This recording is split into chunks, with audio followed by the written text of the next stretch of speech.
riesgos entre cielo, tierra y mar.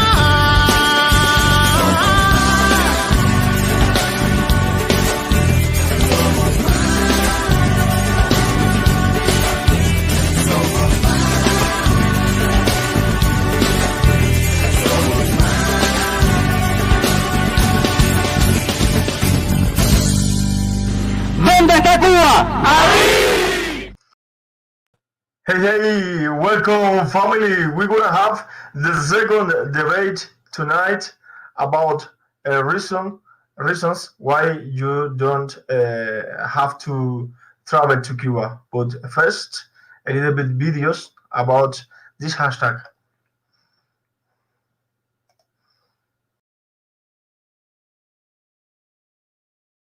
No me importa el tamaño de monstruo que usted sea. A partir de ahora es fuego con todos ustedes, porque no los queremos aquí. Queremos libertad para nuestro país. Y nos vamos a unir y vamos a acabar contigo, con quien se ponga por adelante. Nadie me va a parar. ¡Animales!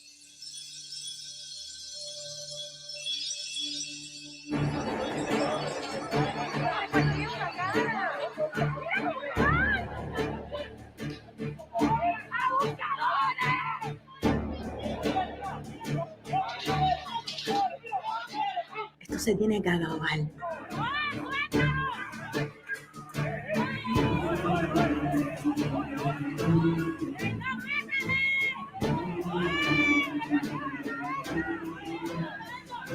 Y nos vamos a unir y vamos a acabar contigo, con quien se ponga por adelante. Nadie me va a parar.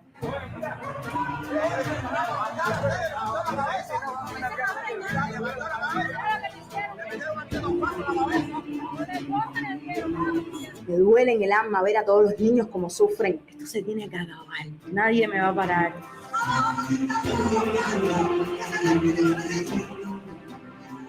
Porque ya no podemos más.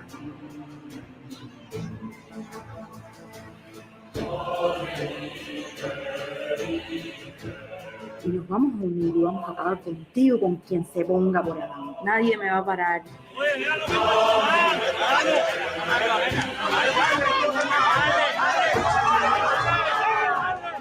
Y algún día los veré a todos ustedes arrastrados y se va a hacer justicia. Nadie me va a parar.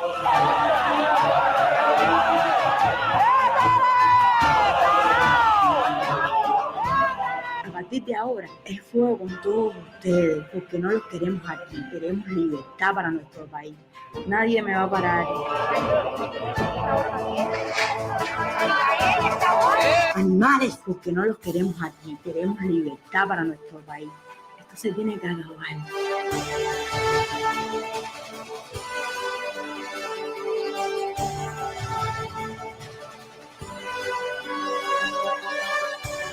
A partir de ahora es fuego con todos ustedes. A partir de ahora es fuego con todos ustedes. Nadie me va a parar.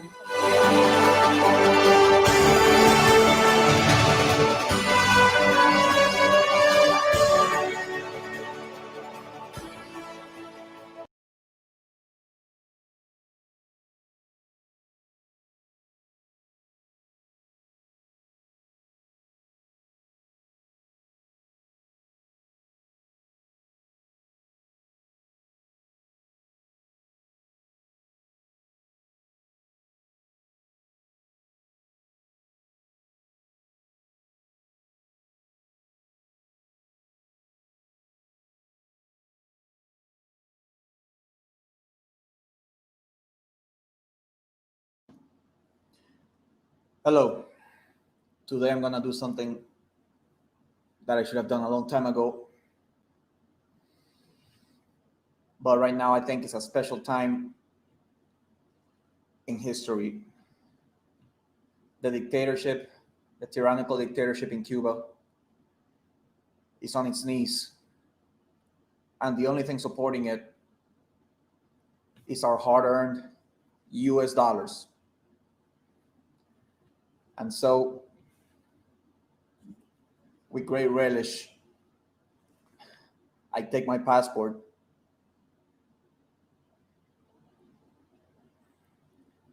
as you can see, it doesn't expire until 2024. Right here.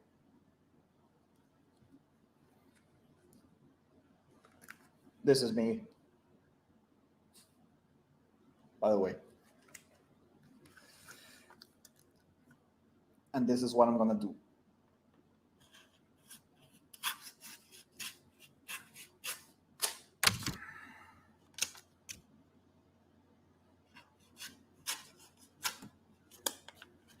Because that dictatorship does not deserve any of our money, because it doesn't benefit the people.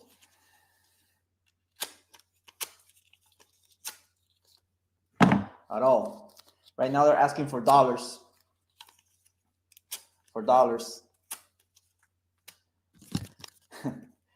So that people can buy food in the stores. They're asking for remittances. In US dollars, in euros, pound, but they won't give those remittances in that currency to their families in Cuba. If you're a tourist from another country, when you go to Cuba, you're supporting the dictatorship that pays slave wages to my people. Don't go to Cuba. If you're doing business with Cuba, you are participating in modern day slavery. You are aiding and abetting a government that kills black people, shoots them in the back with impunity, has political prisoners, infects LGBTQ activists and environmentalists with HIV in order to shut them up, denies cancer treatment to people that think differently, like professors from Havana University.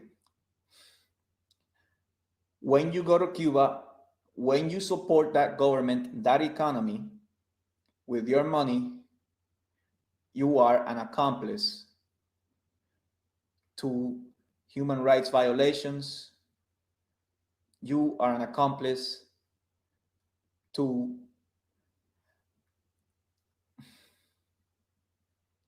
the destruction, the hobbling, the mutilation of the spirits of 11 million people.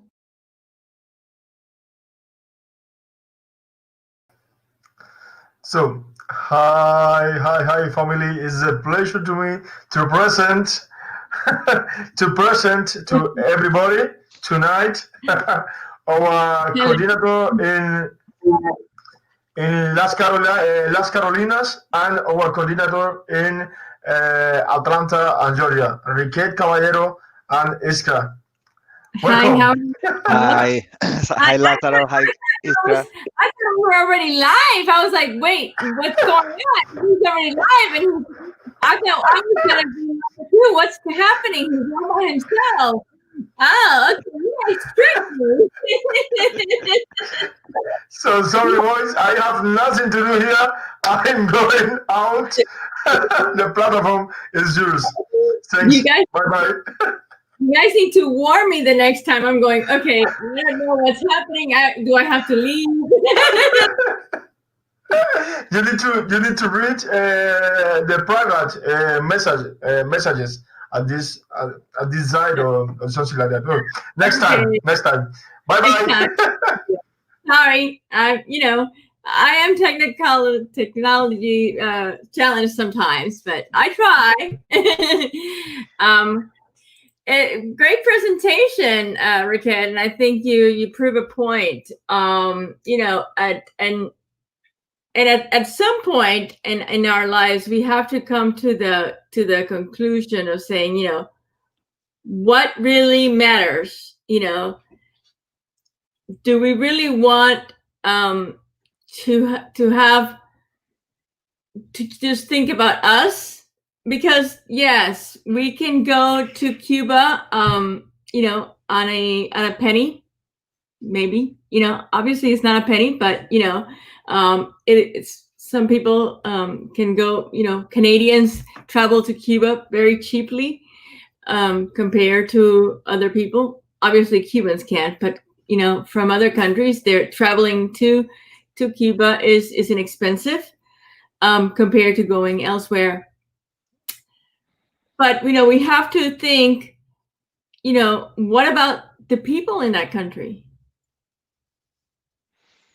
So I know, there has been much restoration to certain parts of the historical parts of Cuba, specifically for tourism. Most of the money that is comes into the country by the government is used specifically for tourism to make new hotels and to restore these specific tourist areas, because of course that's the only way. They have several ways of bringing in money, but one of the major ways is tourism, and the second way is us, right? The people, the family members out here that send money in, which that's another topic, and but and another live session, right? But I mean, so it comes to the point where you have to say, enough is enough. We need to. That's right. That's right, Iskra. And it's not just that they are, basically using that income, that revenue that they get from tourism to, line their pockets, build up more of their government, military, elite companies, right? Because remember, Gaesa is owned by Callejas, or is run by that guy. So the military elite have the tourism business. Right. They promote tourism. They get that revenue from the Canadians, the Spanish, the Italians, everyone else, the UK, etc. Yeah. And they just grow their business in a very capitalist way. But they don't use that money to, for example, build or at least maintain or just repair hospitals, schools, homeless shelters, right? There's people living in shanty towns now, right? We've seen the images. I mean, the beginning of this video itself, we've seen, some of those images, and I think, we should put more of those images out there. Last night there was an image of this little boy on the web, and I hope, I don't know if we have that image anywhere, and I know Fania is online, and I hope she can help me find that image of this little boy that was circling around Facebook last night. And one more thing, and that was that there's been several cases of buildings, very old buildings, not being maintained and then crumbling with people inside and people dying. And what has been shown is that the government is letting old architecture from the 50s in disrepair on purpose, with people inside, crumble, so that they can then clear out that block and sell it off to some foreign interest that wants to build a hotel. So they let the building crumble, killing people and putting people on the street. They don't provide another house or shelter for that family, and then they turn around and they sell that land. Obviously, when you do a deal with the Cuban government, they're gonna take a cut, or they're gonna take 50% of the income or whatever. But these foreigners come in and then they build up a hotel, and they even use foreign labor. There's Indians now working in Cuba when Cubans are starving. Yes. So that's something to think about. It's a shame that a lot of people don't realize what happens and it doesn't take much. Normally, what happens is when you go on a scheduled vacation from them, they only take you to certain areas. But if you have a little bit of time on your own, it doesn't take 1 or 2 blocks for you to, travel east or west of where you're at, and you can see the reality of what our people are suffering through, and what these buildings are going through, and it is outrageous. The conditions that these people, and one of the buildings that collapsed was on top of 3 young girls. I think they were 10 and 12 years old. So we have to be conscious of what really goes behind our traveling. That's just like honestly, we just have to be extremely conscious of what is happening with our money. Where is our money going?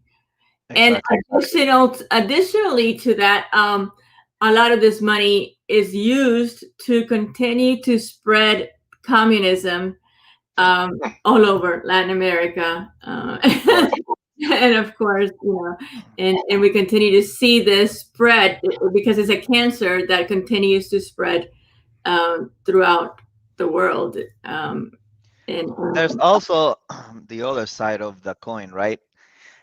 And that is the sexual tourism, the underage sexual tourism. There are a lot of people that go to Cuba to take advantage of little girls and little boys, to take advantage of young women that go to college, but they're starving, so they need to sell their bodies. Young men that also sell their bodies to other men, old men. There's also older women from other countries that go on these salsa trips. And you see them walking around with very young black men in the island, women from the UK, etc. So there's filth.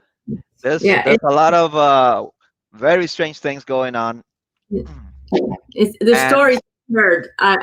The stories I've heard from and their kids. Look, a lot of them are they're not even in high school yet. Okay. Yep. I'm talking about 12, 13, 14-year-olds.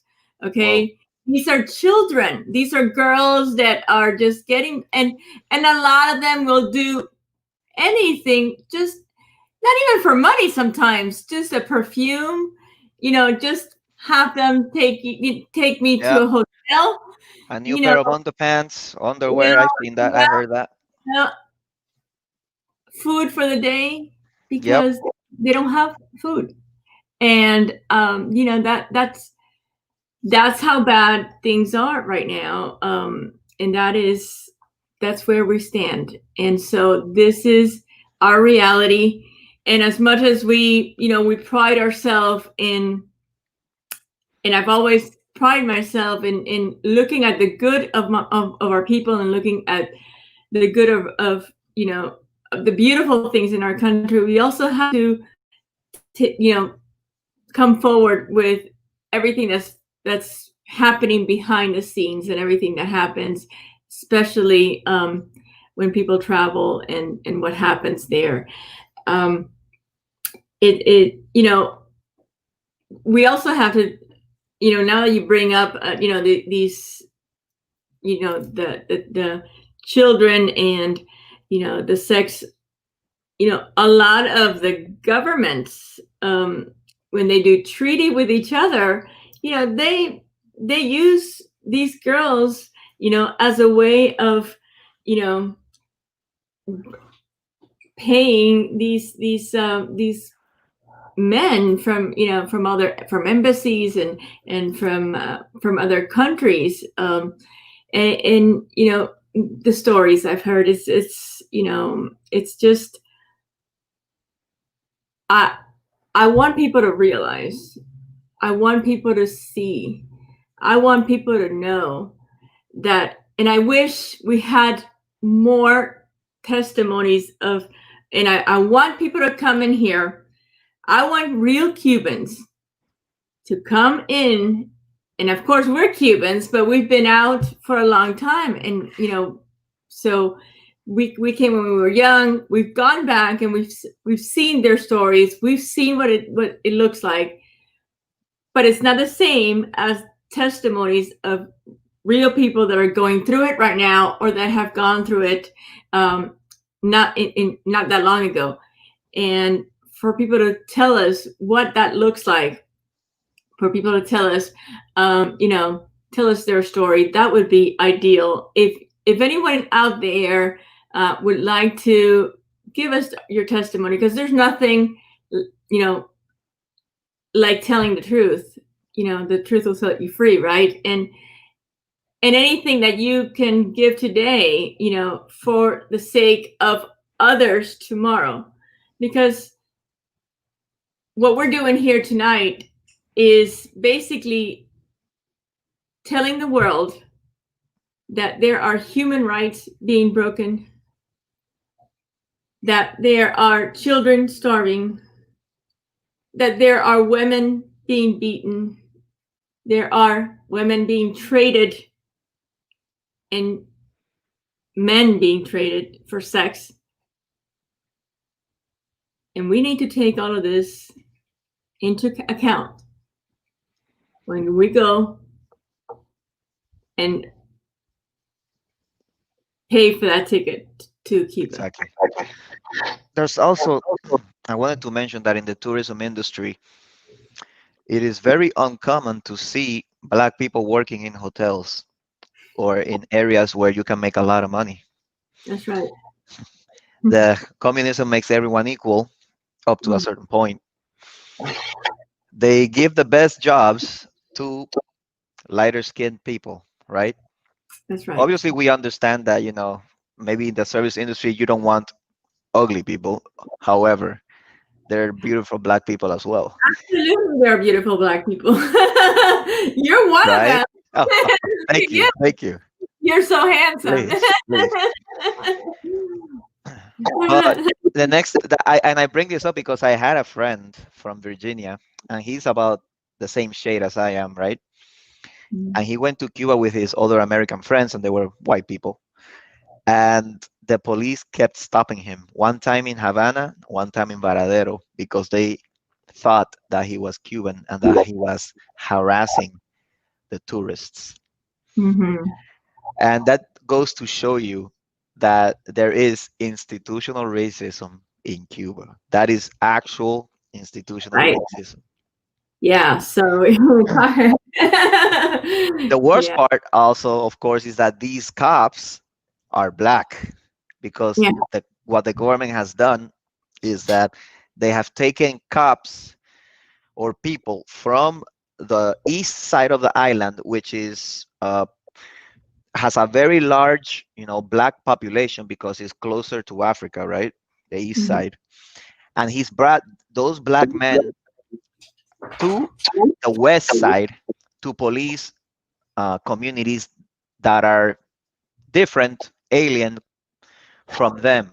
That way, the police doesn't sympathize with the people that they are oppressing. This is a tactic. Over here, they say, oh no, we need more community policing. We need people from our communities to police ourselves so that, they understand what we go through and they can make, links with the community, and there's trust, and people can, ask for help. In Cuba, even though they criticize the police here, their racism and oppression and the police state is so much worse because they literally pit Black cops from the east side against the white community or the lighter skinned community on the west side. So you're going to have Santiago cops in Havana City, right? Yeah. And then, of course, the people in Havana, they build up an enmity. They're like, oh my God, all these Palestinians is what they call them, Palestinos, right?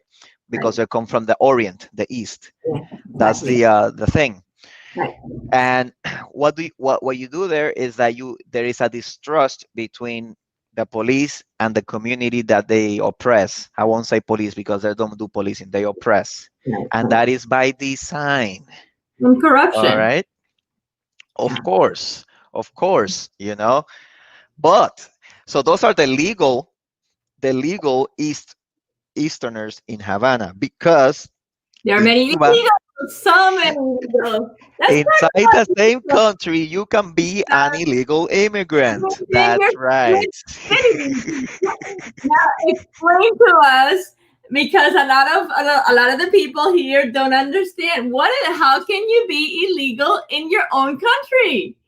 Yep. If you ever heard of South Africa and apartheid, where you have to walk around with an ID and it shows, your town where you're supposed to be in, and then, there's roadblocks and everything. We have that in Cuba.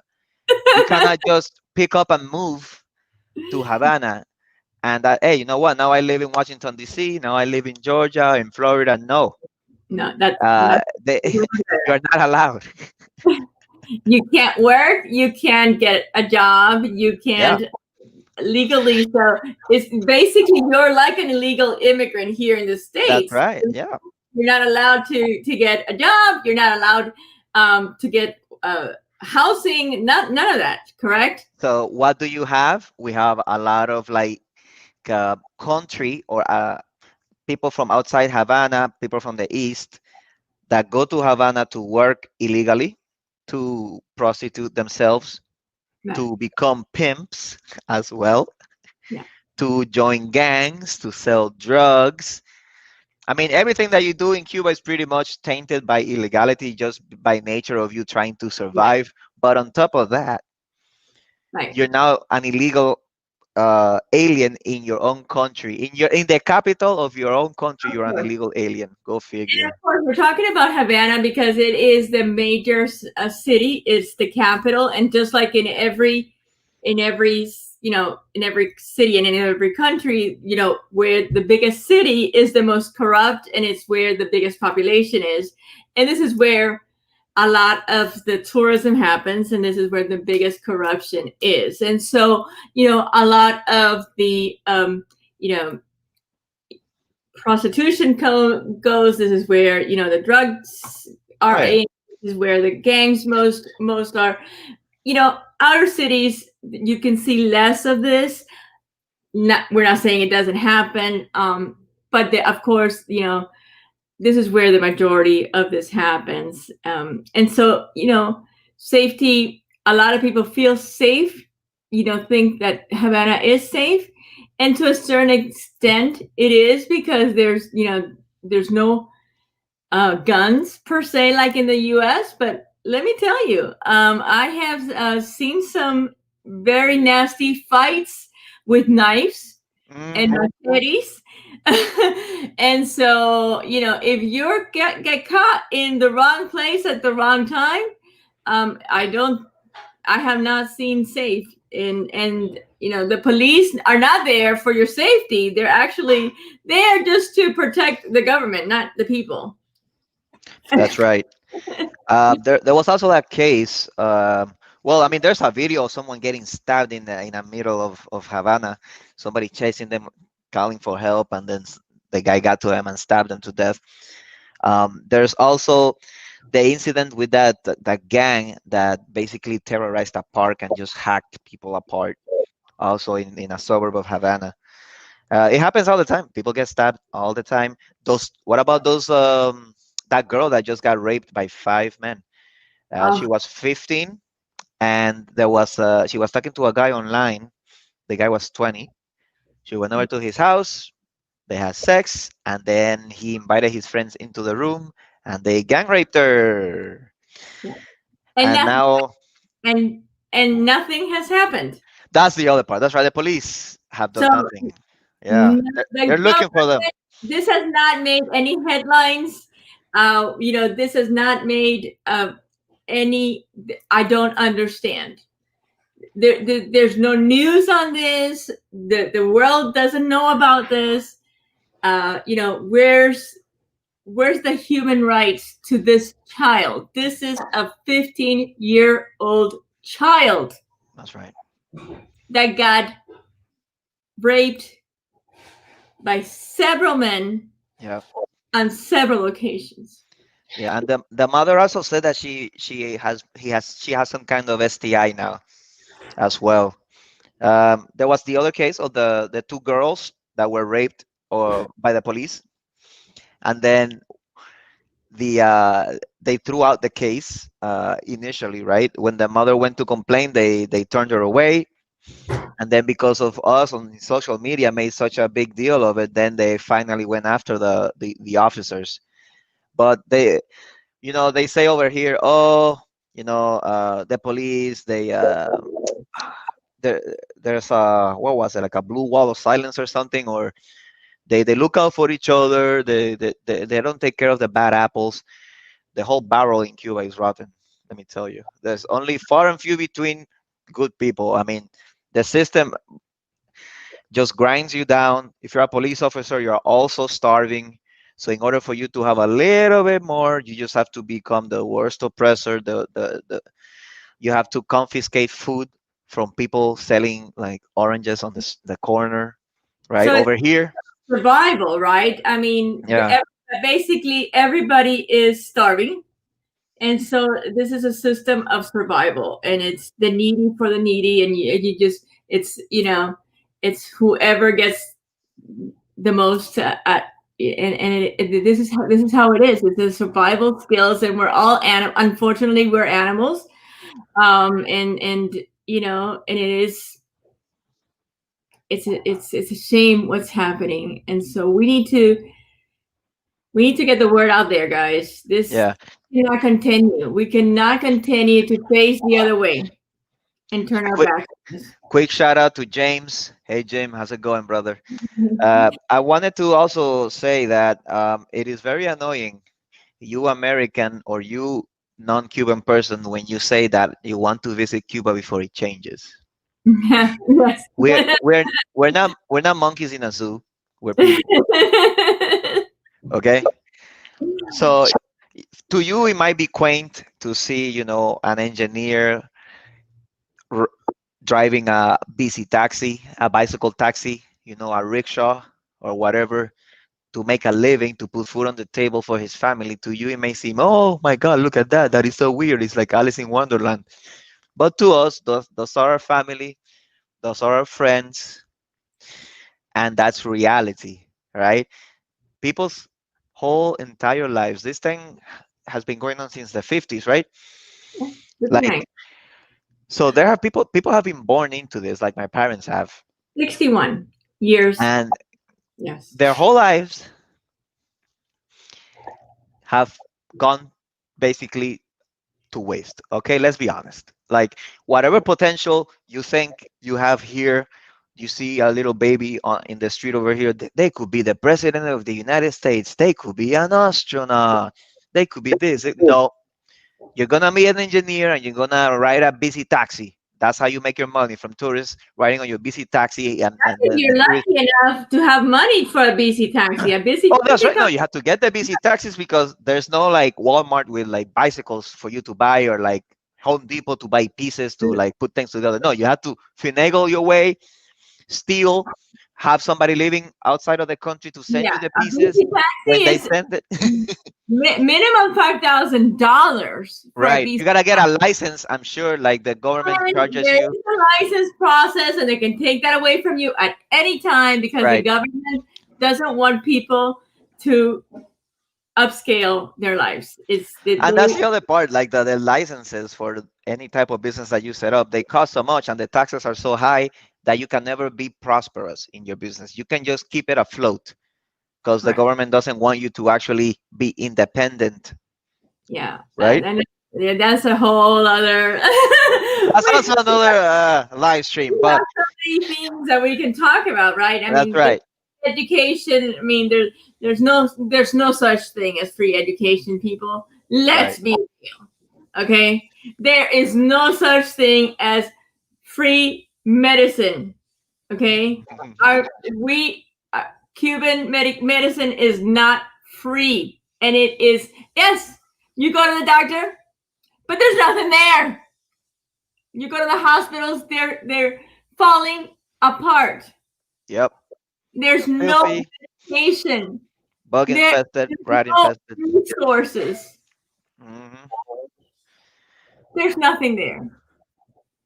Oh, Jose Cala has some personal experiences right here. Do you want to join us, Jose? Let's bring him in. That'll be interesting. And Orencio Ruiz. How you doing, Maybe we Orencio? should put the link and have people bring I'm in doing there. great. Hello, Horacio. How are you?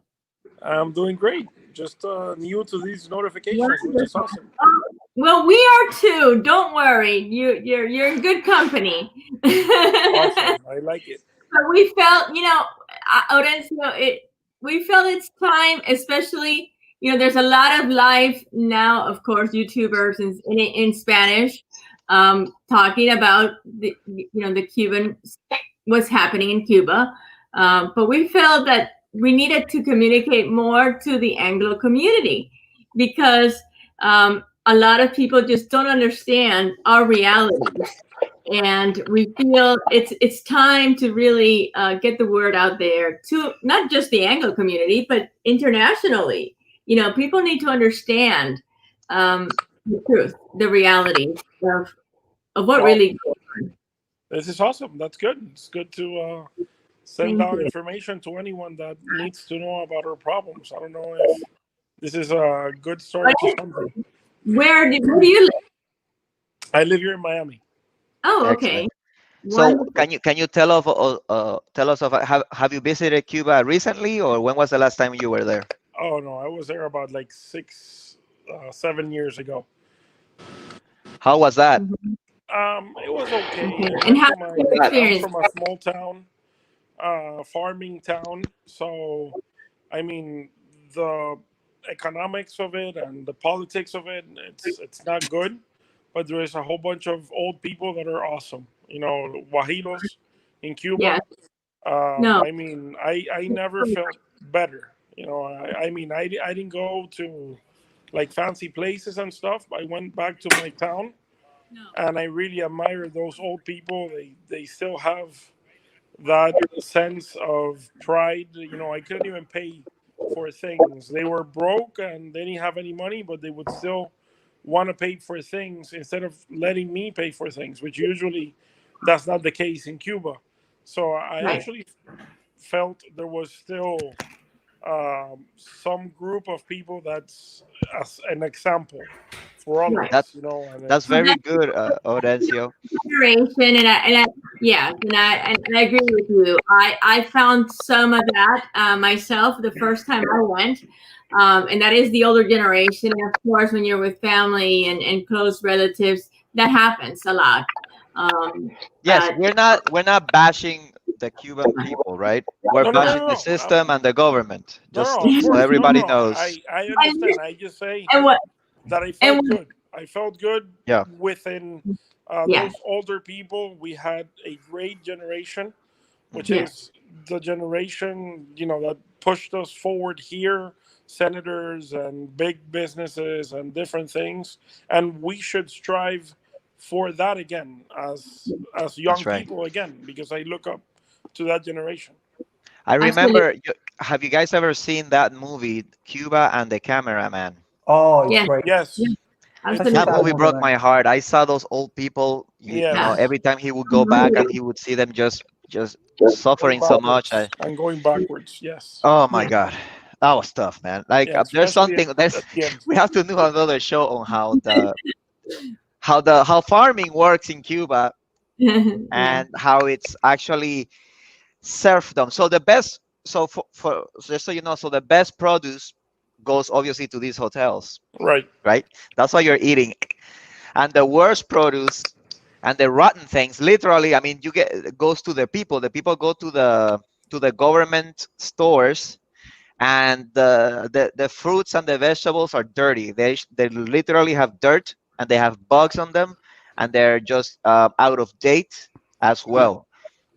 And the worst part of this is that the farmer, you know how here we have like Starbucks has these like responsible coffee where they pay a certain amount to the farmer, and it's like Yeah. farm to table, and Right. fair trade. Fair Right. trade. In Cuba, the farmer sells to the government at a loss, Yeah. meaning that it is like the old times, in Europe, where you have serfs on your land and you're a noble, and you say, I'm gonna buy this wheat at whatever the F I want, and you're gonna have to take it, and you may keep a little bit to eat, maybe. But those cows, you cannot touch them. You cannot hunt them, right? Remember when you used to get hung when you hunted in the nobles' grounds? The same thing happens in Cuba. You're a farmer. You cannot kill your cows. You have to have a list of all the cows That's a that whole you have. that's a whole thing, Ricket. You're getting Hey, off, I off know the there's so many tangents. hey, Riquet. I'm gonna shut up and let people talk. Sorry. Go Hi, ahead. Riquet. Hi, guys. How you doing? How are you doing? I I Jose. really want. Oh my God! Look at Jose. Hi. Yeah. Hello. How y'all doing? How y'all doing? Hey, I Jose have, in the house. Hey, there I is have a tocayo. discrimination there. I have a tocayo in the house. Everybody's happy for one Jose. The other Jose is being ignored. Not good. Not good.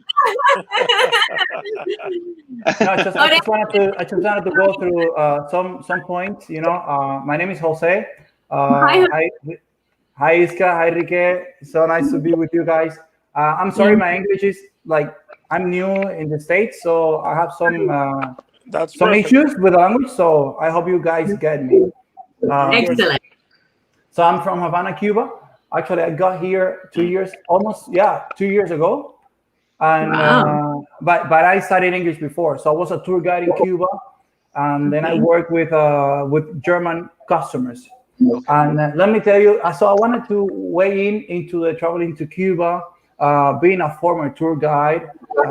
There is some like inside things that most people don't know because they don't work in the tourist sector, and maybe it will be interesting for everybody. Yes, please.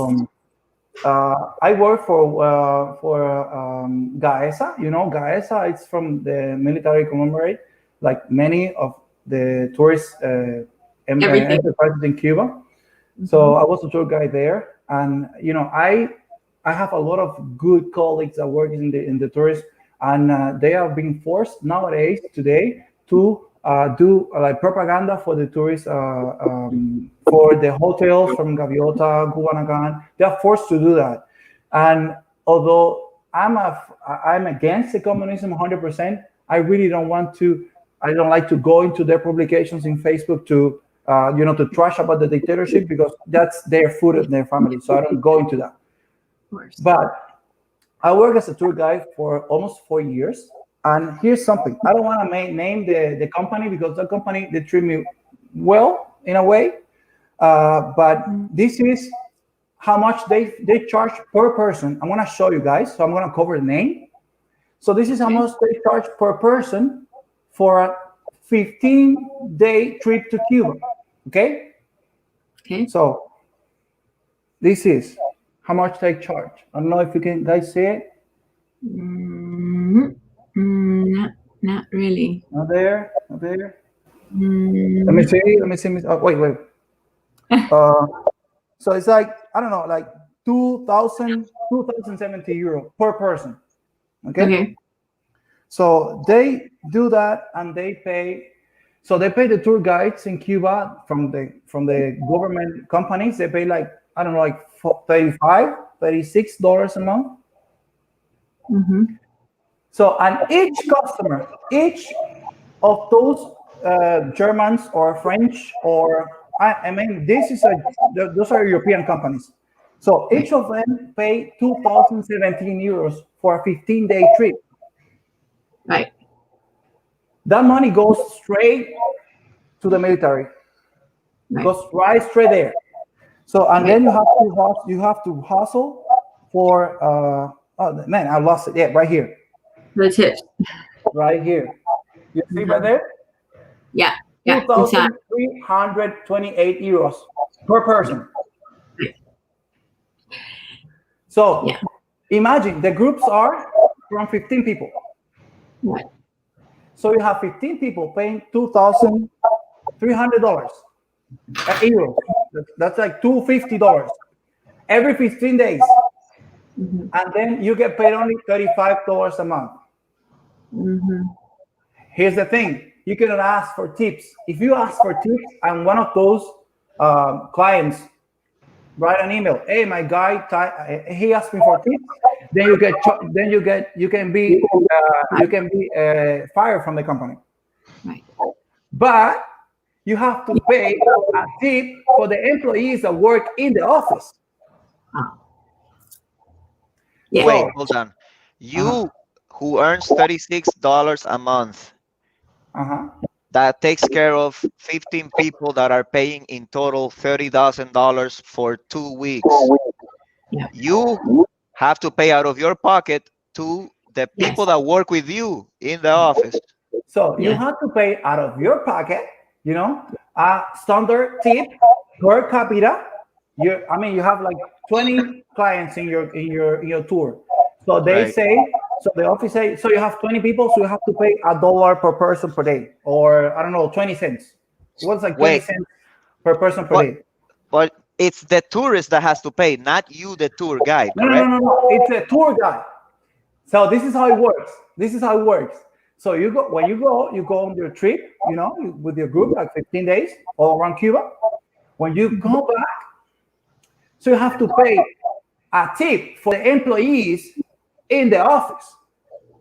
Yeah, because let me explain to Riquet because he doesn't understand. What happens, Riquet, is supposedly those employees in the office were the ones that managed to give him those tours. The reservation, the hotel, the bookings, So, but so basically, he's so he has to hustle and make sure that without asking for a tip, he tiene que caer bien. He has to be nice to everybody in the tour. He has to be really, really nice so that everybody does give him a tip, so that then he can actually tip everybody off. Because if he doesn't tip people off, he's not going to continue to get reservations.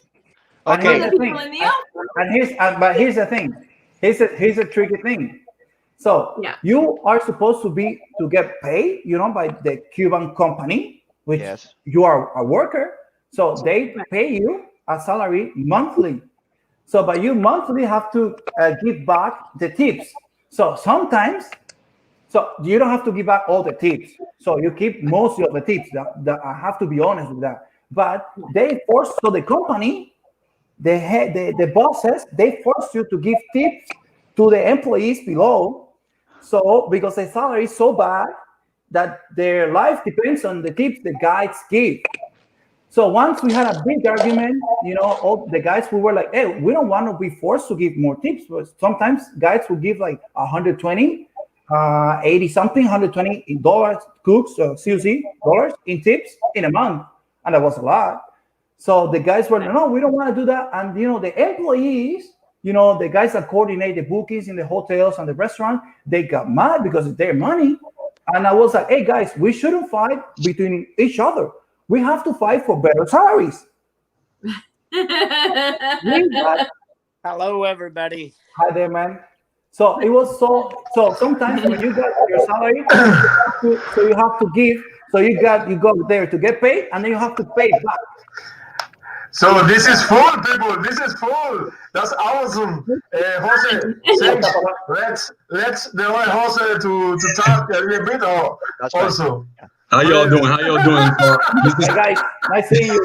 Take care. Thank you, Jose. Nice to meet you, Jose. So my name is Jose. First of all, y'all don't travel to Cuba. Not right now. I would love to tell you to please travel to Cuba, but please don't do it. Many reasons. First of all, your money is gonna go straight into the hands of that dictatorship, and what they do is they use it for modern day slavery with the doctors and with all the medical field when they send it overseas. You're not going to be safe when you go. The families of our people in the embassy were not safe. Some of them got injured at hotels that are like, places where you typically go to frequent, like Hotel Nacional and Capri. And Capri, those are Americans where affected there, not just Americans but also Canadians. So don't go. Plus, it is a critical time. There's a lot of people in the opposition here. You see a lot of people here, but there's thousands of people outside of Cuba really pushing for people in Cuba to use social media and finally get inspired to throw off that government and make a move. So if you this is a critical time where we need the dictatorship do not have any funds to repress the people. And if obviously, as you know now, by everybody's stories, every single dollar you bring in is going to go straight into an oppressor. It's going to go straight into somebody who's going to be beating people up, who's going to be putting opposition leaders in prison, who's going to be eliminating freedom of speech. Is not going. They will block access to the internet of the very little access to the internet. By the way, when you go, you're going to find out that it's going to be difficult for you in some areas of the country to even be able to get your word out because internet is still not available throughout the whole island. And you also have to pay a pretty high amount to get internet when you're in like a tourist area or with a guide or with other Cubans. So in some, I don't want to, there's a lot of good people here that are going to talk to you, but honestly, don't go. I'll tell you about my story. I've gone with people before from America, and believe me, the experiences are, especially right now, one, it will be a great patriotic thing you do to defend a lot of people who don't have a voice outside of Cuba, and I mean from inside of Cuba, who cannot say all the atrocities that happen within there. But most importantly, you also be risking your safety. The medical system is not what they sell. You have to pay people off to get a good healthcare if you do go and have some injury or God forbid or anything like that. So the story here today is like don't trouble. You will be part of change if you decide to help us with this initiative. So don't trouble Cuba. Well said, Thank you Jose. so much, Jose. Thank you. Thank you. guys. Thank you so much. Let's hear from Ernesto, was the next person, then El Licenciado Osmel, and then Mr. Da Vinci. Can At you the stay end. or come back later? You can stay there. Do we have anybody online? Yeah, I think I can't see. I'm not in the controls, so I I'll got leave you. it No, up. yeah, you can stay, brother. Thank you. Hi, Ernesto. Well, thank Ernesto, you guys. First of all, because where are you? Okay, yes. That was funny. I mean, I was actually living in Georgia. Me and my wife, we were living in Savannah, Georgia, when I started actually enjoy the whole Somos Más group and stuff like that. So then I'm moving because my parents get a little sick, and kind of like health problems. So we moved into Tampa. Okay. And I had the pleasure to meet Osmel in the meeting that was Eliezer has in Tampa. That was my first time actually attending to one of those actually. Thank you, Ernesto. It was a pleasure for me too. Me too, man. I mean, I appreciate you guys actually get me into this world, because like it was very rough. I was actually losing all my faith on seeing my Cuba freed again. I can tell a short story of mine. I have a small dream when I was a little kid. I was actually dreaming to be a pilot, become a pilot someday. Once I started, going towards all that, and I grew up, I find out that to be a pilot or consider, be in that career, I had to enjoy the military forces. And I said, no, that's not the life that I want to be. I had to serve for whatever year they decide in order to be considered, to be a civil pilot. That's what I was looking for. And then I had to change my path. That's how the revolution, the greatest change that assassin created on my country, they said that, it's going to help me in education and stuff like that. So I had to force myself to actually find another different path, to go to study, because, you had to do something in life. So I studied. How do you feel about the topic that we're talking about today? How do you feel about people traveling to Cuba, Ernesto? I feel like I would say, like Jose said it before, I said no. And the reason why, I got family, close family, my uncles and aunts, cousins, people that I grew up with, friend of mine that I consider my friend, and I'm a Christian, so I have brothers in Christ that actually consider brothers of mine, even though we don't share the same blood, that they are suffering right now. The other day, it was sad for me that I had to hear my own cousin in Santiago de Cuba explain me how to eat the plantain. You know, the outside of the plantain, how to fry it. And I was like, cousin, you are kidding. You actually playing with me. I mean, you are joking. You cannot tell me the truth. Like, cousin, from the bottom of my heart, I'm telling you, this is how we're living right now. My little grand cousin, I mean, his daughter, she has what we call sarna, you know, like a skin. They don't have the medicine to cure that. They don't have the medicine to treat that. And it's something, that kind of thing you only see in a very poor country, like the health and actually the care of yourself is so low that you cannot afford to take a shower. And it's very, really sad to actually hear my family. And there's very little portable running water in some areas as well. That's the other thing. In Santiago de Cuba, she showed me the water, like they filter through the filter over there. It was literally, I'm telling you guys, it was literally dark, like green. Like you cannot tell that thing was actually clear, like, crystal clear, that it's supposed to. Like the water we drink over here is, well, it's a glass. And she said, like, sometimes I feel like I can drink it straight from the faucet. It will be no difference to me, because it's the same water. Just so people understand what sarna is in English, it is called scabies, and it's not an infection; it's an infestation. There are tiny little mites that basically live in the layers of your skin, and then you get rashes. And the more that they go inside your skin and they lay eggs, the more it itches. So that's a big problem right now because of the unsanitary solutions in this COVID-19 paradise where nobody gets infected ever, and we have the best hospitals and the most doctors, and they go all over the world. Yeah, that's not how it works. That is something I will tell you. That is something that haven't seen in Cuba. The number one or one of the highest, health care system, that one of the best one. Long time ago. And now you're seeing people suffering. But that's the scary part, and the sad part to me is that my grand cousin tells me, no, it's not just me, adult people, young people. It also includes babies from the hospital. Babies, man. Involved. Wait, on they that, got it at the hospital? Yeah.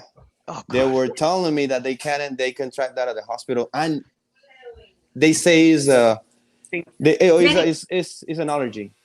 Oh, yeah, wow. so Okay. many, I have heard this, and many people don't want, when they're sick, they're afraid to go to the hospitals because of what they can get at the hospitals. Because there's so many contagious diseases that they can get at the hospitals.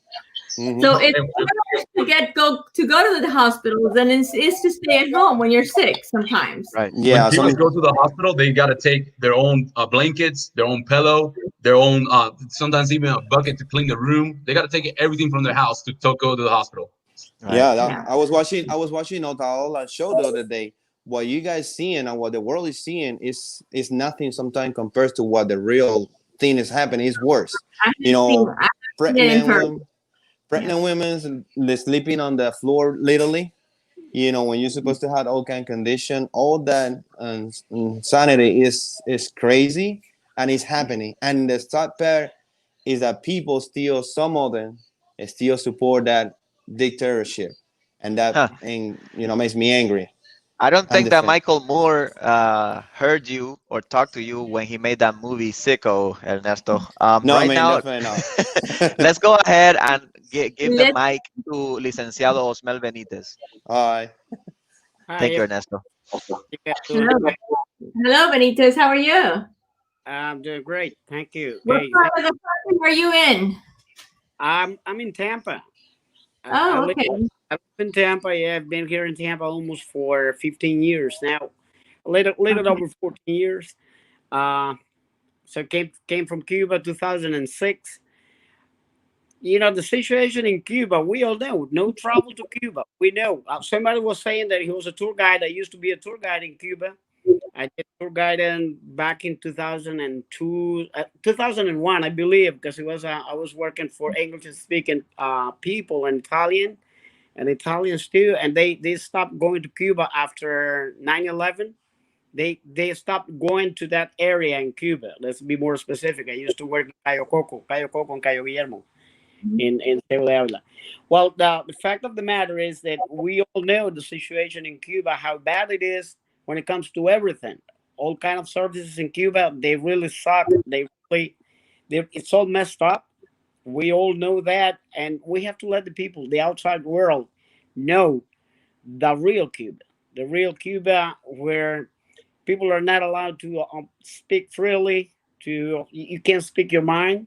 You have your control. Everything is controlled. And for us, when we go to Cuba, like right now with the situation that's going on with the COVID-19 in Cuba, I was listening to Walter Ola, and he was mentioning something that they said that it was. I can't remember exactly which agency said it in Cuba that people are going to test it. Whoever travels to Cuba, they're going to get one of those quick tests, and they're going to be given the results like almost right away. But can you mind? They're not going to hold you for the 15 days.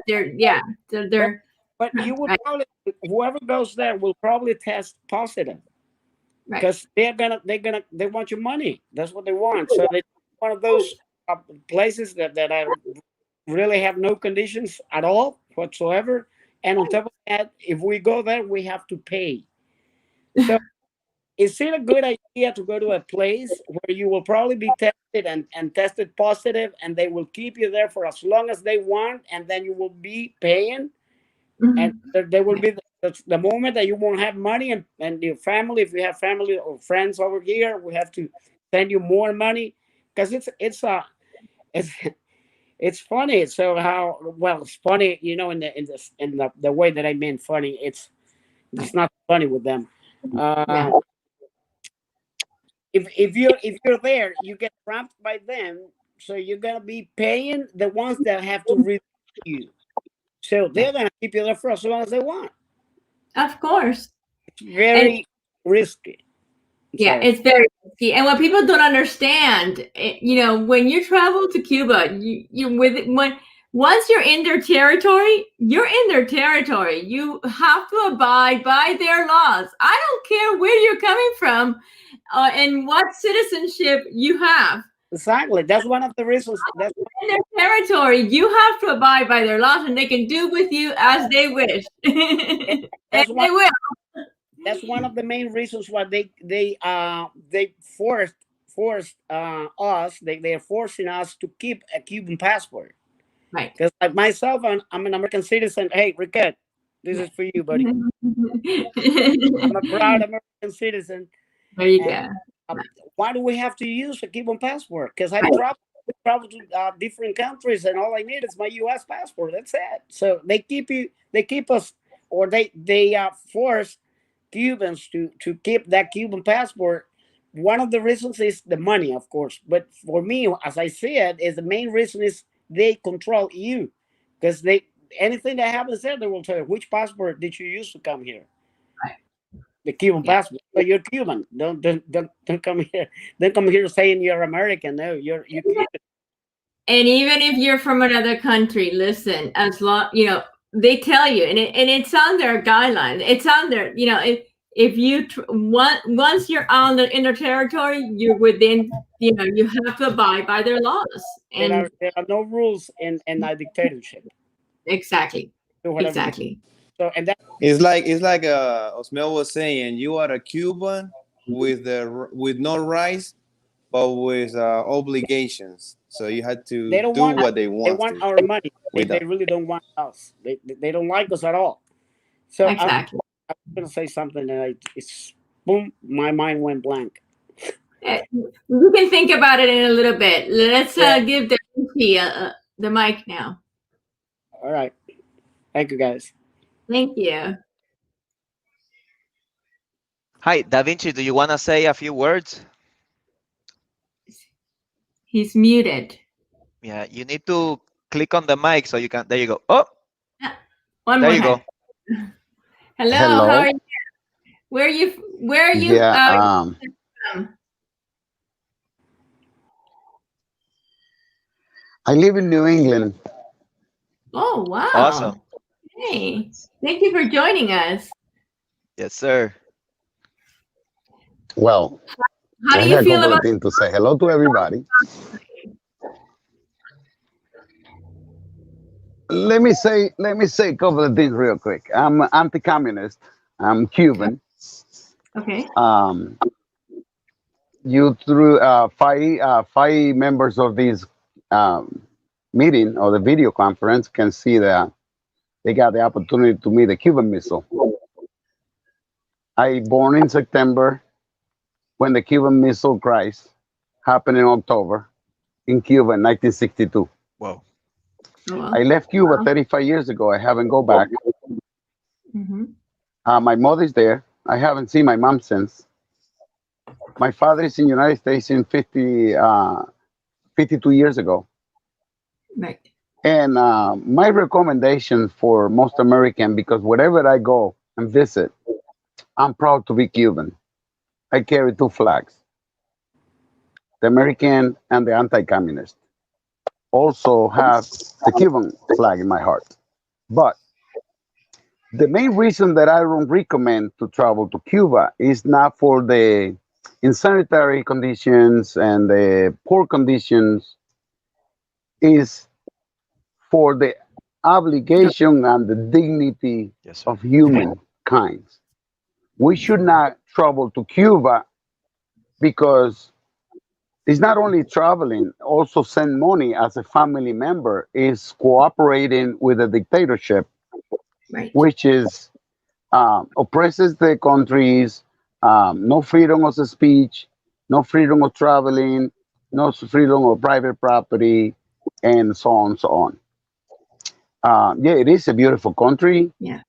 Just a beautiful island. It's a big island. It's 90 miles away from the continent of North America, but it's still in America. It's a Latin America. I don't believe it's 14 million people. I don't know that number. I haven't go back in Cuba for 11. 35 years. But my main reason to not recommend people to travel to Cuba is number one, you're not under jurisdiction of the United States. You are on the mercy of the dictatorship government. Yes. Mm-hmm. They can. It could be costly. It could be costly for even the born naturally in Cuba people. They can retain your passport. They can hold you down. It will cost you money. They promote prostitution. They promote all kind of unhuman things that I don't agree with it. Right. Yeah, they got old cars.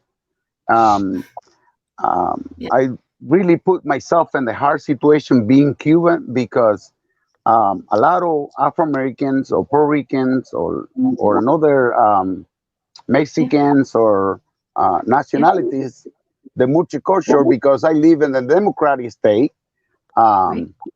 is one of the state, the sanctuary cities. I mean, illegal are allowed to be in this state in New England, one of the founders of the nation, the United States, Mm-hmm. one of the first 13 colonies.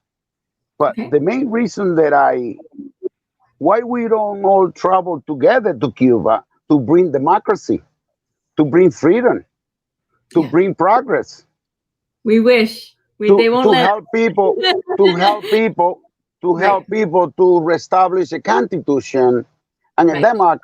democracy Right. way of government. Right. That Yeah. is my suggestion. The Yeah. otherwise, I had nothing to do going visiting Cuba. I don't Well, recommend it. I tell people, hey, if you can go, good for you. Go visit my mother, but you're on your own. And it's a That's right. risky move. It's very I risky, and I don't recommend risky. Yeah. I'd rather to use invest money on the market, be risky and aggressive, money-wise, Yeah. than go to Cuba and be in paradise, and you might get sick and you might die Yep. Yeah. because they're Right. not the hospital or education, or how do you call that, potential medicine. I Yeah. don't think so. That was a lie from Castro. It's a lot of lies. Just like many lies, right? So I want Oh. to commend Mr. Vinci because he's from the old exile. And you know, a lot of the newer generation don't remember this, but when the older generations, and I include myself in that, although I'm not that old, but I came when I was very young in the 80s. A lot of the older generations, we could not go back. We were not allowed. We didn't have the means. There was no way of, they wouldn't allow us. And many of us had the conviction. My parent, you know, my mother, many of the older generation, they had the conviction that they would not go back until those people were out of their country. And so, you know, and I have to commend them because they stood their grounds. And we need to go back to that because it's absolutely true. We can't continue to give our dollars to that government. We just can't. So thank you. But you know the reason why they didn't allow the ones that came before us to go back to Cuba. One of the main reasons is because they had the support of Eastern Europe, so they basically they were living off them, and they didn't need, between quotation marks, they didn't need the money from us, and we have to remember they wanted to keep Cuba so close, because after 1990, with the collapse of the ex-Soviet Union and all the Eastern European countries regime, they had to open to the world. So they had to. It was Castro said back then, it was a necessary evil.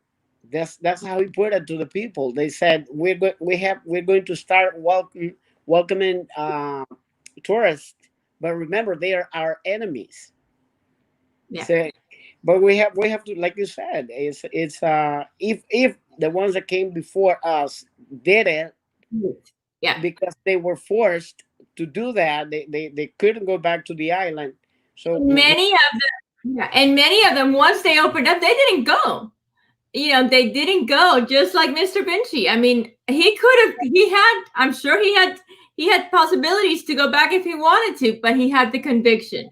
So we have to have that conviction, you know, that and especially at this point in time in history, because, you know, we're at a critical time in our history. And for those of you that don't know and don't understand what's happening, what is happening now is very critical for our country. We're at an extremely critical time, and we need everybody's help, because if we all pull together and if we pull our forces, you know, that it will be less time, and you know, we can make this happen faster. Hold on, because we have. I want to emphasize.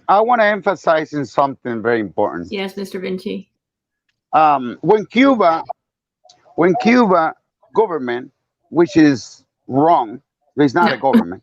A dictatorship is not a good governmental organization, or whatever you want to call it. It's a mafia. They lost the money. When they lost the money and the help from Russia. Okay. They also, we need to remember, because I have good memory. In 1980, Fidel says that we don't want them. We don't need them. I remember, we don't need them. Okay. I was now, one of them. we left. We left. Let me finish. We left on the one condition, one way, no returns. Later on, they changed the game and the manipulation of the mind, because they don't have money from Russia coming no more. Now they want me. They want me to go back repatriado, or they want me to go invest money in Cuba, or they want me to bring travelers to Cuba. I cannot support a government, in quote, let's say government, I cannot support a dictatorship who obligate me to leave my country or born city, where I born, where I'm. Then I had to pay $450 to get a second passport when I already have one. United States allowed me to travel 178 countries on the planet. Why should I go back to Cuba using a Cuban passport, bringing dollars to the dictatorship? They obligate me, and they said they don't want me, they don't need me. Right. Now they changed the game because they don't get Russian money, and now they want my dollars. I cannot comprehend that. Right. How can I go back to a place that don't treat me like a king? I'm in agreement. Very well put, Da Vinci. Yeah. We have Guillermo, a very handsome man in the house. Yeah, Hey guys, let me talk to you really fast. My English is not really good, but I have a really cool experience. I used to promote tourism to Cuba for like 5 years. By the way, we have an Airbnb that my family was running in Cuba. But the last time that I visited Cuba, I almost got into jail. Why? Because I was promoting the democracy and everything. I was a member of Somos Mas, and they were waiting for me. I have an interview with Seguridad del Estado, whatever they call that. The state security agents. And I had to play some games to avoid they leave me there like a year. So I played different games. Okay, and then when I came back here last year, I talked to Eliezer and say what happened. But I told them, hey, why are you taking me in the jail? Because I'm writing some stuff in Facebook where it's a freedom, where I have a free speech. Why do you do that? I was selling the tourists to Cuba. You guys make more than $250,000 because I was promoting like 15 houses in the La Boca beach. So I was hosting 25 houses around the Trinidad. It was not making profit for me. It was making profit for all of my friends that has houses over there. It was really complicated. I was in the point, almost stuck in Cuba. So I had to say something like play the game to come back to the United States. And now we cannot go anymore to Cuba. I cannot go anymore. I can't see my father anymore. But now I'm against all of this. So they put me in the point to play in the other side of the game. You know what I mean? Now I block anybody to go to Cuba. No, don't go to Cuba. All this money, if it was going to support the dictator. That's all I wanted to tell you guys. Sorry, I'm working. I cannot be for a long time here. Bye, honey. Thank you, Guillermo. I'm going to step out. I'm going to step out for a minute so I can share because it doesn't give me the options of sharing while I'm in the chat. Yes, you can share it from Facebook or YouTube, Da Vinci. Thank you.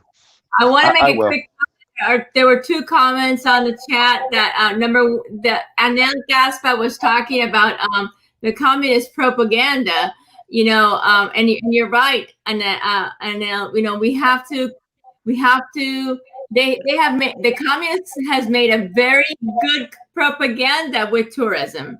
They sell it like hot pancakes. And so this is why we have to combat. This is why we're doing this, and the world needs to see the reality of what that is, because it's not what they're selling you. And then there's a gentleman by the name of Garcia, and he said it's time to do something. Well, Mr. Garcia, we are doing something. This is what we're doing.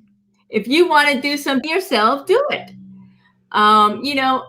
For those of you that think that this is not working, I have news for you. This social media is working, and it's getting everywhere, and it's working more than a lot of people think. Social media is really getting, information is getting to people, and this is how we're combating communism. And if if you have a better way of doing it, then please, by all means, do it. Osmel, you wanted to say something? Yes, I wanted to add to that. Thank you.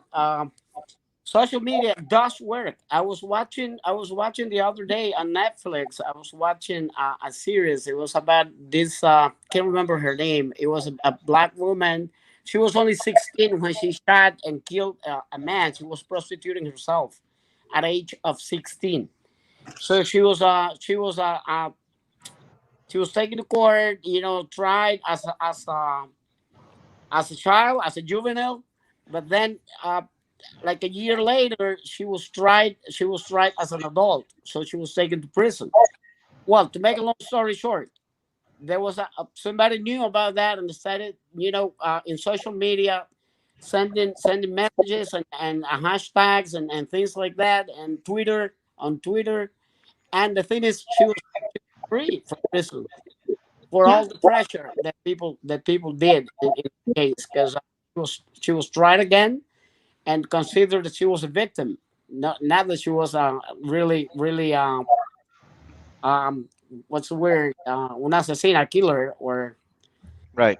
so that's showing. It shows that social media does work, and if it didn't work, if it's not doing anything, why are the communists so concerned about what we do here? Exactly. Jose. Yeah, social media is working. This is why the illegitimate president of Cuba, just a couple of days ago, came out denouncing the attacks on social media coming from the U.S. Another thing, social media worked in Egypt. It also to get people to inspire people to get out. In Cuba, there's a dictatorship. People have fear of expressing their opinion and of going out there in the streets and saying what they say because that it's a regime. It's a military structure that oppresses people or that has a control system to make sure that doesn't happen. And the only way that's going to happen is if people get inspired and get the information from us. When you go to Cuba, you're going to put in the TV, there's only going to be 2 channels. They're both from national media. And they're going to tell you the story that they want you to know, which is a very censored and very manipulated story. So people stay within a doctrine. And everybody from the outside, once you go in and stay for 2-3 days, you're going to find that out. That's why we're telling you not to go, because right now people are finally open to this world and they're finally getting inspired by us, and we will join them once they get that. But right now they're not inspired. Right now they're not in the streets yet, so there's no point on us going there, getting locked up, or getting into a spot where we are not effective anymore. So since they pay attention to us and that dictatorship keeps denouncing everything we say every day, well, that's why they're gonna get more of this until people get out, and then they'll have us there too. So that's my 2 words. That reminds me that I had a friend in Miami that went to Cuba, and he told me that it was like going to a Caribbean North Korea. That's it. And Ernesto has a comment. Yeah, I would say I'm agree with you guys. Social media is actually creating a big impact more than what they were expecting. We actually revolutionized their minds and showing that they are not alone. Because I believe for some period of time, the communication between the exile here in the United States and around the world and in the inside, they were actually disconnecting each other, thinking like, hey, they forgot about us, we are alone, stuff like that. And now with all this social media, the influencers are, attacking directly to the dictatorship or whatever that is called, because it doesn't, to me, doesn't have a name. It actually brings everybody together on some point. And today, Otaola was actually saying that 561 fake accounts were closing, or they closed it because they were related with the communists. So it's actually creating and scaring, feeling in between there. We doing what we're doing, and we have to keep doing it. We have to actually fighting. Don't stop. We cannot stop. We cannot stop. Slowing down. We actually press the gas all the way down until we kill them up. Because now we got it what we wanted, and like I told Elia said one time, we are the snipers. The snipers always waiting for the right time and the right moment. That's right. We just got it right now. This is the moment. You cannot let it go. You cannot change your eyes. They're in the corner. We gotta finish it. We gotta finish it. And this is the shot that we need to do. The first thing we need to do is vote for President Trump and keep helping us. Like I Osmel already was did. saying, keep American again. I'm coming tomorrow. Hey, Ricky, I'm going tomorrow because I'm going to travel all the way from Tampa because I'm registered on Kingsland. So I'm Okay. going, me and my wife, we go all the way to Tampa, to Kingsland, Georgia, just to vote. Because we don't want the communists coming to this great country, the country that Sure. actually opened the door for everybody. You know, we don't want that cancer getting this country. And second, keep fighting for our country. That's, goal number one is that one. But from right now, we had to vote. We had to keep the freedom that we got over here. We cannot let the communists get inside. We can't lose a second country. I would not be able to bear, losing a second country. And, for those of you who have no idea what we're talking about, you really don't know what losing your freedom is until you don't have it. And that was funny because the other day, a friend of mine worked with me. He's a Venezuelan guy. And I see another Venezuela supporting Biden. And me and him got an argument and say, man, I cannot believe what you're saying, because you look at your country. It looks like you don't want your country because he was saying, oh, I had 13 years living in this country, blah, blah, blah, blah. It's like, dude, turn around for a second. Forget about Donald Trump. Forget about everything. Look at what is happening in your country. Do you want that in this country that opens the door 30 years ago to you and, receive you with the open hands? Is that what you want here? Because that would be a selfish decision if you tell me yes. And a friend of mine, actually, he was Venezuelan. He said, I don't care what my friend said. I want everybody to respect my opinion. But I'm going to vote for Donald Trump because I don't want communism and socialism and Marxism came to this country. And I comment right back. I say, I'm agree with you. Nobody in the United States, beside the people that actually suffer, like Venezuela, Nicaraguans, and Cubans, can tell how dangerous, how bad, how, any possible word to describe destruction is the communism on the country. It destroyed it completely from bottom to top and top to bottom, back and forth. And say nobody can teach us how that thing is bad, So people in the United States, American citizen, everybody can vote. Listen us when we say, do not let that thing come to here, because you don't know what is living with no freedom, on oppression the whole time, with no choices, with no future, and with everything lost, and so completely like a slave with no rights. That's an excellent statement, Ernesto. Iskra, it's been an hour and 27 minutes. I think we can start to wrap it up, guys. What do you think? Okay. Well, anybody? Let Go me ahead. finish with an idea there. So right now, this is a very important moment for Cuba, and I believe all the changes and the things that we're seeing is due to the fact that people are not only listening to what's happening in Cuba, but they are watching what's happening. So that's the difference, because we've been like Radio Marti and some other things before us. They were denouncing all this situation in Cuba. It's not the same to say 2 women were beaten in Havana by the police than saying that and show it with images. So people are seeing exactly what's happening. That's one of the things. And why Donald Trump? I believe Donald Trump because they don't have a way of escaping right now, escaping the situation, because they did it before. They did it in 1960. There was an exile 1960, 1970, Camarioca, 1980, they did with Mariel. 1994, it was the crisis of the rafters. Yep. And after the year 2000, people have been, like escaping the island, that jail, the Alcatraz, escaping the island through the Latin American and making it to the United States. Right now, with Donald Trump, that's not happening. That's why they are so scared. That's one of the reasons they are so scared that Donald Trump is going to be reelected.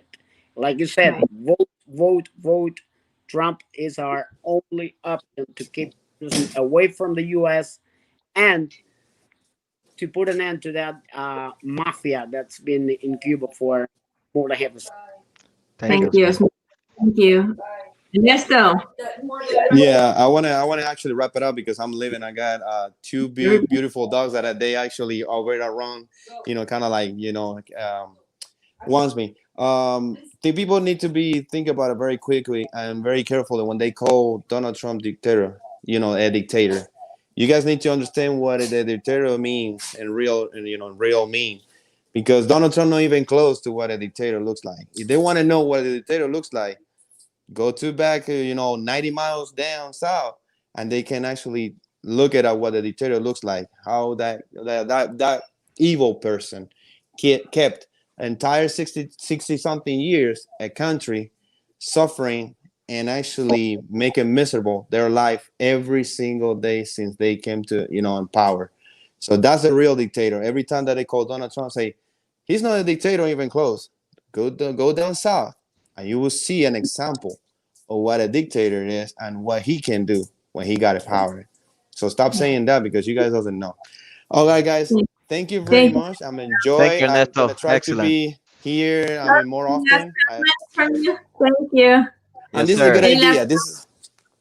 This is a good idea. Keep it, the English to those, English listener and speaking. We're gonna try So, once a week, right, Rickett? I think so. Every Monday. Yeah. All Somos right, más guys. inglés. Somos man. There we go. And Trump 2020, guys. Trump Yeah. 2020. Take care, Ernesto. See ya. Jose, any last comments from you? Yeah, my last comments is to any person who speaks English and is not Cuban out there, be part of history. Join us to finally defeat and take away that dictatorship and take that evil from the world. You can really help and contribute by telling others not to travel to Cuba and to really join. It really doesn't matter who you are, what you think, or what you believe in, but you can really make a difference in people's lives. It'll be a difference that many people will without knowing thank you for. So that's my last thoughts, and hopefully you understand that you could really help our cause right now by not traveling to Cuba. Thank you, Jose. I appreciate that, my friend. Well, thank you guys.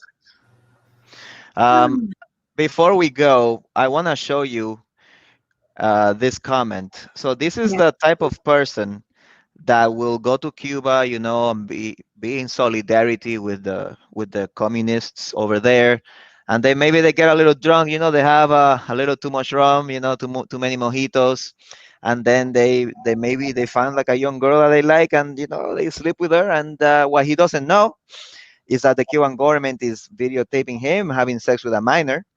But then they tap him on the shoulder the next day and they say, "Hey, so here's this footage. You work for us now, right?" That happens a lot. I can't Andreas read. Gom. You want to read? You want to read the comment because I can't read it. It's too It small. says, "Oh, it seems that education in politics and history is urgently needed here. You guys are not of the higher moral when you are supporting a pussy grabber, a constant and pathological liar, an anti-democrat, and a hater such as Donald Trump. Shame on you. With Donald Trump, you betray all the values you claim to stand for." This person uh, either doesn't know what goes on in Cuba, or when he went there, he participated in the oppression of the Cuban people, or he's also how do you say, somebody that is being blackmailed. He's That also also making a big works. assumption. Sorry, Ricky. He's making a big assumption that we all both Yeah, claim or think alike, which is Exactly. very ironic of him saying that. Exactly. There's only like what 1, 2, 3 people that actually said that. So yeah. I think that there's he's making a big assumption, and Mr. Gum, personally, I don't like Donald Trump per se. I don't like his persona. I don't like a lot of his statements. But I don't have to. I don't have to like him personally. I like what he stands for.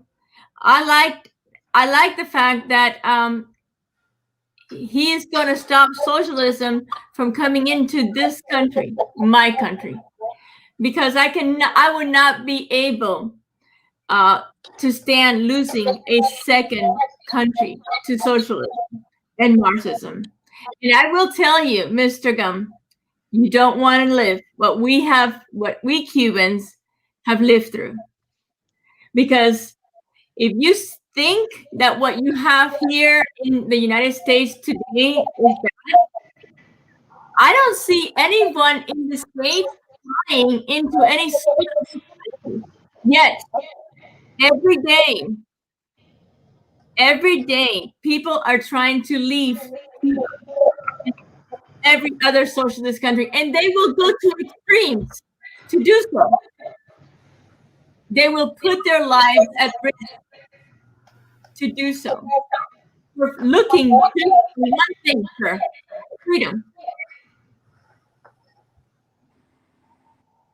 Let's not lose it. Let's not lose freedom. Thank you, The Iskra. difference is we're free to talk. We're free to say whatever we want, and that's what people don't understand. And that's what freedom is about: to represent and give support and say whatever you are free to do. It says Andrea says that we're picking only one aspect from a whole package he stands for. Yes, it's called single issue voter, Andreas. It's a thing that occurs. I understand. I'm black, so you think that maybe I am not black enough because I'm not voting for Biden, but no, I'm also Cuban, so I'm like an onion, Andreas. I have layers. And we're I have all layers. we're all immigrants. We're all minorities. Unfortunately, you have boxed us all in into one box, and we won't let you box us in. I mean, I don't have to justify myself, but I voted for Obama twice. Then I voted for Gary Johnson, and now I'm voting for Trump because of how he stood in the United Nations with only maybe Bolsonaro from Brazil, the only like two guys that strongly said we oppose communism, we oppose the Cuban dictatorship. Okay, the whole 200 countries. Communism should be forbidden in the United States. And all around. That's right. I think that's it for tonight, Lazaro. We have done well. Iskra, that was a great idea. Thanks, Riquet. I hope that we make it again and again and again, not only in English, in other language also. So we are here. Hold on. We have one last person in here. I think. Let's see what they have to say before we go. Oh, okay. Danger, you're the last person. He's too dangerous. So yes. Maria, thank you guys. Cuscus, Eduardo, thanks to be here. Vivian, everybody, thanks to be here. Joined us in the chat. Good. Thanks to all the participants. Love it, brother. Love it. Tonight till next Monday. Tomorrow we have another about this this moment in Spanish, because we are gonna have another debate about this journal October 10 tomorrow at the same time, and next Monday maybe. Yes, next Monday we're gonna have a topic. It could be agriculture, it could be the medicine, it could be education, it could be policing, it could be whatever. The ecology, right? The ecosystem, the environment, which is ruined as well. So many things. Hygiene, who knows? So stay tuned, guys. A good team, more. Every day. Thanks, Osmel. Thanks, Iskra. Thanks, Riquet. Thanks to all the participants today. Thank you, Lazaro. So we are going with a video, reasons to not travel to Cuba, and till next time. Awesome. Till next time. Bye-bye. Bye. Hola amigos, soy Analogías de Lola. Nadie me conoce ni soy actriz, pero eso no es importante. Mi cariño para todos. Estoy aquí para llamarle la atención sobre algo que me parece atractivo. No se les ocurre ir de viajes a Cuba ni a sus instalaciones turísticas. Sí, pase un fin de semana en las instalaciones hoteleras de Marbella, Italia, Suecia, Orlando, Las Vegas. ¡Súper regalo! Múltiples ofertas para que no se exponga en Cuba en tiempos de la COVID. ¿Y qué peor que dentro de Cuba, donde se respira hambre, mucha cola y sobre todo represión? Haga su reserva aquí, en cualquier parte del mundo menos Cuba. Sitio web www.noviajacuba.paronhastadiciembre.com. Ay, que no se les ocurra, se los digo yo. Un beso para todos. Yo, mientras haya comunismo, mientras yo tenga que pedir permiso para salir del lugar donde nací, para poder entrar al lugar donde vivo ahora, pues no iré más. Entonces, aquí yo tengo mis dos nacionalidades, de las cuales Cuba no me reconoce esta que me da de comer, esta que me dio libertad, esta que me dio, pues, la posibilidad de pensar como yo quiero, o por lo menos de expresarme como yo quiero. Y esta que fue la que yo nací, donde yo me crié y donde tuve mi hija. Pero yo no le voy a pagar a estas personas que están gobernando este país ni un euro. Esta es mi nacionalidad y esta también. Pero este pasaporte me sirve para moverme hacia todo el mundo porque soy ciudadana española, menos a Cuba. Y este solo me sirve para ir a Cuba y pensarse ellos si me pueden dejar salir de nuevo o no. Es el pasaporte más caro del mundo. Por tanto y demás, aprovecho que estamos aquí conversando un poquito para lo que debemos hacer todos los cubanos, y es hacer trizas.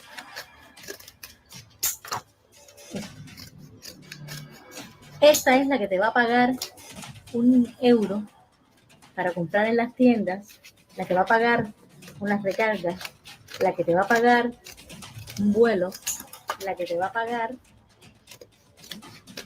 nada.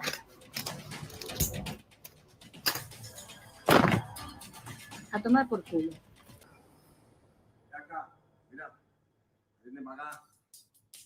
¿Sabes qué voy a hacer yo con esto? Ahí me van a ir acá.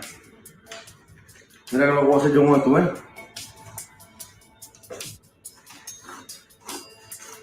A mí tú no me vas a coger más para eso. Juguetón. Eso lo voy a hacer yo con esto ya, mira.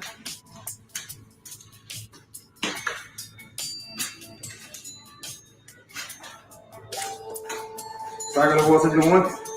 ¿Sabes lo que es? ¡Bravo!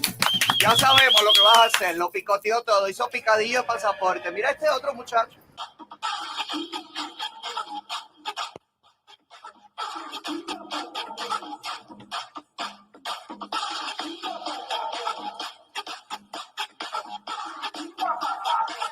Como un acto de magia.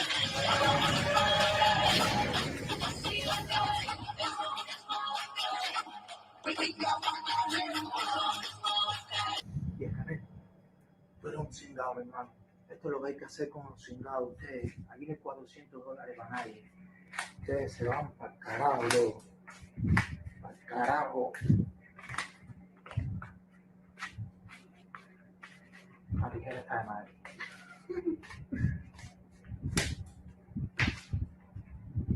Ustedes son unos descarados. Lo que voy a hacer, ¿sabes lo hecho? El pasaporte. Mira. Mira.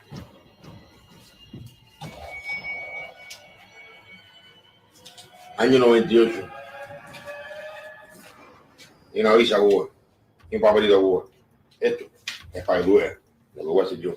Ya no cuente más conmigo. Mira, descaré. Reto aceptado, voy a romper mi pasaporte cubano, no está vencido.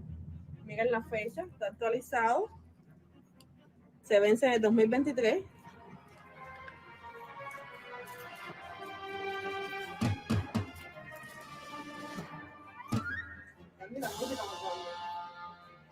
Me encanta la música para cuando. ¡Ya, Canel! Cingao. ¡Ya, Canel! Pasaporte cubano, ¿no? Mira lo que hago con el pasaporte cubano,